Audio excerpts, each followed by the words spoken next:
ഈ ക്വസ്റ്റ്യൻ നോക്കാം.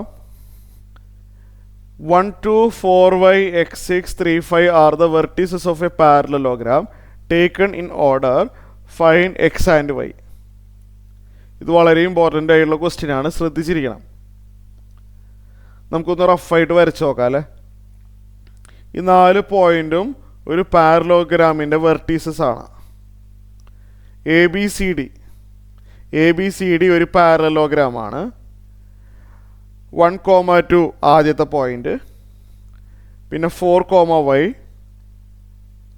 പിന്നെ x,6, പിന്നെ 3,5. ഇങ്ങനെ 4 പോയിൻറ്റ്സുകളുണ്ട്. ഇതെല്ലാം പാരലോഗ്രാമിൻ്റെ 4 വെർട്ടീസസുകളാണ്. അങ്ങനെയാണെങ്കിൽ എക്സും വൈയും കണ്ടുപിടിക്കണം. ഇത് ചെയ്യാനുള്ള നല്ലൊരു മെത്തേഡ് ഞാൻ പറഞ്ഞുതരാം, ശ്രദ്ധിച്ചിരുന്നോളേ. ഞാൻ ഡയഗണൽസ് വരയ്ക്കട്ടെ. ഇത് എ സി ആണ്. എ സിയുടെ മിഡിൽ പോയിൻ്റ് ഉണ്ടാവുമല്ലോ. എ സിക്ക് ഒരു മിഡിൽ പോയിൻ്റ് എന്തായാലും ഉണ്ടാവും. എ സിയുടെ മിഡിൽ പോയിൻ്റ് എന്താണോ അത് തന്നെയാണ് ബി ഡിയുടെ മിഡിൽ പോയിൻ്റ്. പാരലോഗ്രാമിൻ്റെ ഒരു പ്രോപ്പർട്ടിയാണ്, പഠിച്ചിട്ടുണ്ട് ഇത് മുമ്പ്. പാരലോഗ്രാമിൻ്റെ പ്രോപ്പർട്ടി എന്താണ്? ഒരു ഡയഗണലിൻ്റെ മിഡിൽ പോയിൻ്റ് മറ്റേ ഡയഗണലിൻ്റെ മിഡിൽ പോയിൻ്റ് തന്നെയാണ്. 2 ഡയഗണൽസിൻ്റെ മിഡിൽ പോയിൻ്റ് സെയിം തന്നെയാണ്. അത് പാരലോഗ്രാമിൻ്റെ ഒരു പ്രോപ്പർട്ടിയാണ്. അതുകൊണ്ട് ഞാൻ mid point of A C കാണാൻ പോവാണ്. എ സിയുടെ middle point mid point formula. എയും സിയും മാത്രം നോക്കിയാൽ മതി അല്ലേ. x1 + x2/2 എന്ന് പറയുമ്പോൾ 1 + x/2 അല്ലേ. x1 + x2/2 1 + x/2 comma y1 + y2/2 എന്ന് പറയുമ്പോൾ 2 + 6/2. ഇതാണ് എ സിയുടെ മിഡിൽ പോയിൻ്റ്. ഇത് സിംപ്ലിഫൈ ചെയ്യേണ്ട, ഇതെങ്ങനെ ഇരുന്നോട്ടെ. ഇനി നമുക്ക് മിഡ് പോയിൻ്റ് ഓഫ് അടുത്തത് എ സി കഴിഞ്ഞാൽ വേറെ ബി ഡി ഉണ്ടല്ലേ. ബി ഡിയുടെ മിഡിൽ പോയിൻ്റ് ഇതുപോലെ കാണാൻ പറ്റില്ലേ.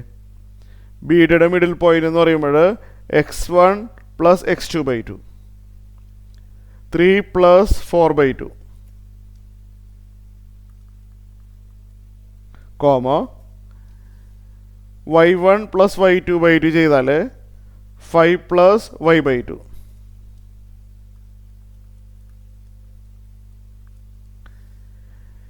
ഈ 2 പോയിൻ്റ് സെയിം ആണ്. എ സിയുടെ മിഡിൽ പോയിൻ്റ് എന്താണോ അത് തന്നെയാണ് ബി ഡിയുടെ മിഡിൽ പോയിൻ്റ്. ഇത് രണ്ടും നമുക്ക് ഇക്വേറ്റ് ചെയ്യാൻ പറ്റും, കമ്പയർ ചെയ്യാം. 1 + x/2ൻ്റെ സ്ഥാനത്ത് 3 + 4/2 ആണ് വന്നിരിക്കുന്നത്. ഇവിടെ എഴുതാമല്ലോ നമുക്കത്. 1 + x/2ൻ്റെ സ്ഥാനത്ത് 3 + 4/2 എന്നാണ് വന്നിരിക്കുന്നത്. ന്യൂമറേറ്റർ തമ്മിൽ കമ്പയർ ചെയ്താൽ മതി. ഇതിന് 7/2 എന്ന് എഴുതി സമയം കളയണമെന്നില്ല. ഇത് രണ്ടും ഈക്വൽ ആണെങ്കിൽ ഡിനോമിനേറ്റർ ഓൾറെഡി സെയിം തന്നെയാണ്.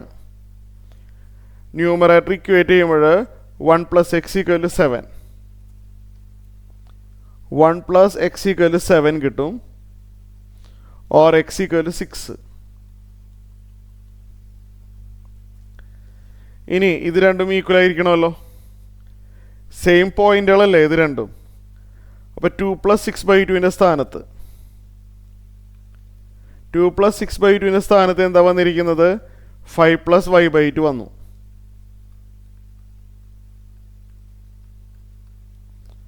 ലെഫ്റ്റും റൈറ്റും കമ്പയർ ചെയ്യുമ്പോൾ 8 = 5 + y അല്ലേ. 8 = 5 + y. 5 അങ്ങോട്ട് കൊണ്ടുപോയാൽ y കിട്ടും. y = 8 - 5 y = 3 കിട്ടും. എക്സും വൈയും കാണാനാണ് പറഞ്ഞിരിക്കുന്നത്. നമുക്ക് x y കിട്ടി.